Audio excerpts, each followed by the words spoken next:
Hi, this is Carl with another SOP video for managed service providers. Today I want to talk about creating a good quoting process. Now, what does a good quoting process mean, and why do I emphasize the word good? Well, like many processes, many people start out not thinking they have a process, followed by then they have a bad process, then they have an undocumented process, and eventually, if you're lucky, you get a good process. So let me walk you through this. Not just with quoting, but with many things, people often believe that they don't have a process, but that's silly. At some point, if you are in business and you've been in business more than a month, you have income, which means at some point you went to somebody and said, I will do something for so many dollars. And they said yes, and then they gave you money and you did the thing. Now that might be buying a server, buying a desktop, buying a laptop, installing a network, setting up a speaker system. It could be almost anything. It might even be selling managed services. And so something happens, some kind of deal is struck, money flows, and you're in business. Skip ahead 5, 10, 15 years. Now you have got deals that are $20,000, $30,000, $40,000 a piece. Somehow you ask people for their money, you define what the job is, they agree to it. Maybe they want to tweak it a little bit here and there. The money flows and you continue to stay in business. But now you're talking about managed service deals that sometimes involved 10, 20, 50, 100 employees. Sometimes it involves multiple years of service. You have to have developed a process. Whether you are just starting out or you've been in business a long time, you have a quoting process. The question is, how good is that process? We'll get back to the good. The second step is that people have bad processes. You start out by having no process, then you have a bad process. Okay, that's cool. The bad process just simply means that you do it different every time. It's inconsistent, and very frequently it's not written down and it's not something that's scalable. So when things are not scalable, that's a bad process. You know, you always hear about, oh, how to create good stuff. Well, think about what bad stuff looks like. Bad processes don't scale. So something that works when you're one person and you're the only salesperson and you can make a deal and you can remember everybody's name, that's all good. I remember one time I hired a technician and for whatever reason, the thing he was more interested in than anything else is that I knew every client's name, every employee of it, every client, and I knew all of the DNS entries for all of the servers for all of the clients. And he was just impressed that I had this knowledge. But you see, that's unscalable knowledge. You can do that when you have 15 clients.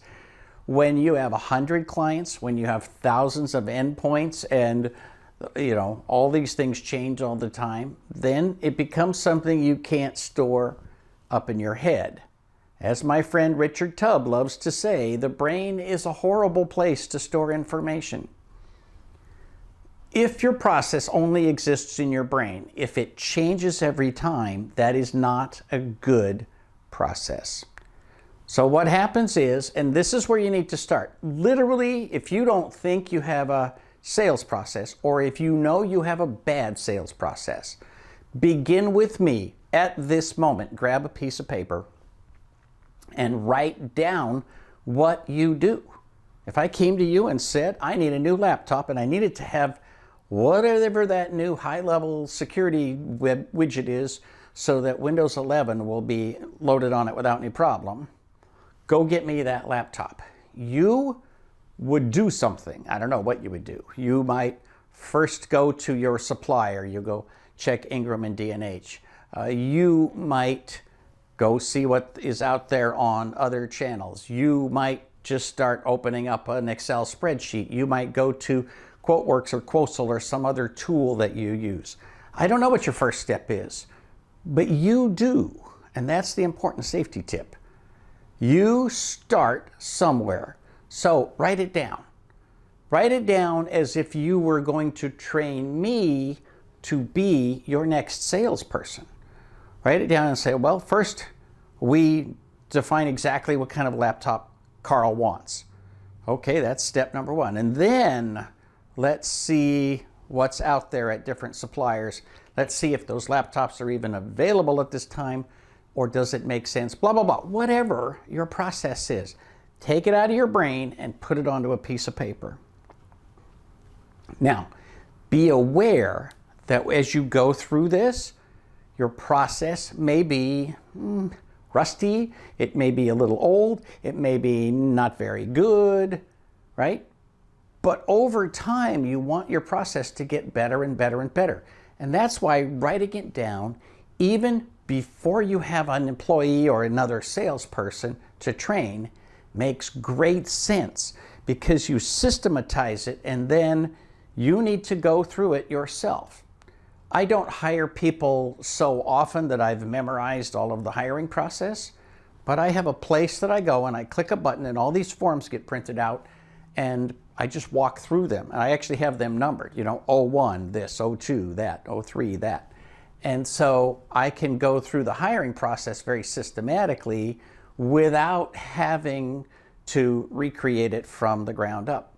Sales is very much the same thing.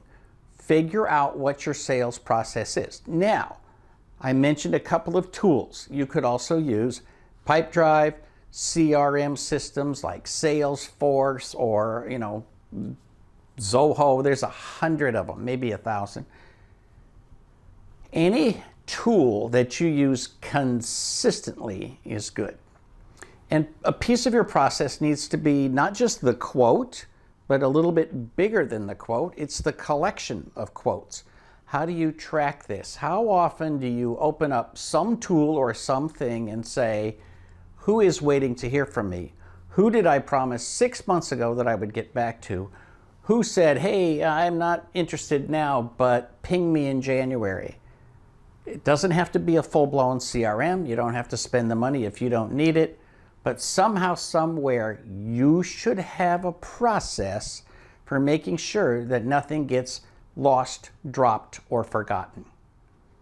I think this is a little easier for people in managed services, because if you already have a PSA, if you already have a customer relationship management tool designed specifically for managed services, you probably are using the ticketing system. So you can create a board specifically for sales, but also you just have the mentality that there's a ticket for everything that needs to get done. Well, there should be a ticket or its equivalent for every sale that needs to happen. And again, one of the great lessons of a PSA is that you have good asynchronous communication. A client can enter a ticket and not talk to you. You can then fine-tune the ticket and make sure that it's got a good description, the right status is attached to the right contract, and send it off to the service board. And then the service manager, without talking to you, can open that ticket and assign it to a technician who, without talking to the service manager, can go work that ticket and make sure that everything is done the way it's supposed to be. And again, it gets worked, it gets closed, it gets invoiced. All of that can be done with each person just working on the ticket in front of them and not having to sit down and have a meeting to talk about this ticket. Sales should be the same way. A technician should be able to enter a sales request into a system somewhere, and then that goes to you or to a salesperson, who then is able to figure out, let me fine-tune this, maybe they talk to the client, and then they get a quote, which then works its way through the system. When it's been paid, it becomes a service ticket. So these things are very similar to one another, and they should work together very well. The mentality of working through a sales ticket is very similar to the mentality of working through a quote or a quoting system. I'm not saying you have to buy a tool for this, but I'll bet you have tools that you can already use. I love just using Excel spreadsheets because I don't have so many quotes that I have to have a massive elaborate thing that costs me $1,000 a year. I just don't need to spend the money. You might need to spend the money, or you might find it useful to spend the money. But the main thing is when you get to the point where you have a good quoting system saves you time instead of costing you time. A good quoting system allows you to have things that you do automatically to move it forward, whether that is checking with 3 different suppliers to see who's got the best price, or making sure that you have certain add-ons that make sense. If I order a laptop, you better be offering me Office 365, maybe an antivirus, whatever tools you're using for RMM, maybe an upgrade to an Adobe suite, right? Power supplies, extra batteries, a case to carry it in. Whatever you normally add on, that should be part of your process.